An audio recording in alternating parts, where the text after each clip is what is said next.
હા, નહીં તો એ તેલમાં છૂટું પડી જશે. ઓકે. અને અંદર કઈ કાચી વસ્તુ તો છે જ નહીં, એટલે ફાસ્ટ તાપે તળવામાં વાંધો નથી.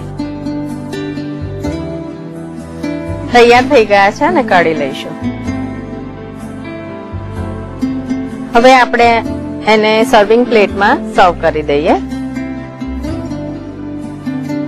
એને મેં લચ્છા સલાડ મૂક્યું છે, જેમાં મેં ગાજર, લીલા કાંદા, કોબી, લેટસ પત્તા અને કેપ્સિકમ ખૂબ સુંદર રીતે કાપ્યા છે, અને ટોમેટો કેચઅપ મૂક્યો છે, અને આ મિન્ટ ફુદીનાની ચટણી છે, દહીંની ફુદીનાની ચટણી છે.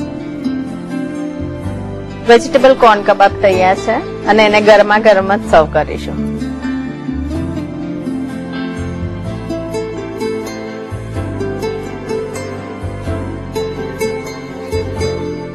વાનગી જેટલી ઈઝી હોય એને બનાવવાની એટલી જ મજા આવે છે, અને માણવાની મજા તો આવે જ આવે.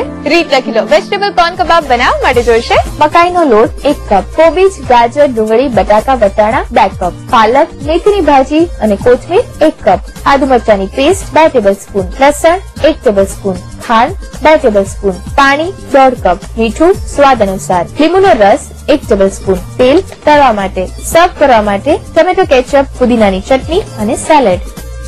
વેજીટેબલ કોર્ન કબાબ બનાવવા માટેની પદ્ધતિ. સૌપ્રથમ એક પેનમાં પાણી લઈ તેને ઉકાળો. પછી તેમાં ઝીણી સમારેલી કોબીજ, ગાજર, ડુંગળી, બટાકા, વટાણા, પાલક તથા મેથીની ભાજી, કોથમીર, આદુ મરચાની પેસ્ટ, લસણ, ખાંડ અને મીઠું ઉમેરી બરાબર મિક્સ કરો. થોડી વાર કુક થવા દો. પછી તેમાં લીંબુનો રસ અને મકાઈનો લોટ ઉમેરી બરાબર મિક્સ કરો. તેને બાઉલમાં કાઢી ઠંડુ થવા દો. ત્યારબાદ તેલવાળો હાથ કરી તેમાંથી કબાબ તૈયાર કરો, અને ગરમ તેલમાં ધીમા તાપે લાઇટ બ્રાઉન રંગના થાય ત્યાં સુધી તળો. પછી તેને સર્વિંગ પ્લેટમાં કાઢી સેલેડ, ટોમેટો કેચઅપ અને પુદીનાની ચટણી સાથે સર્વ કરો. તો તૈયાર છે વેજીટેબલ કોર્ન કબાબ. સીમાબેન, આજે એક સરસ મજાની ન્યુટ્રિશિયસ ઈઝી વાનગી શીખવીને તમે દર્શકોને મજા કરાવી દીધી છે.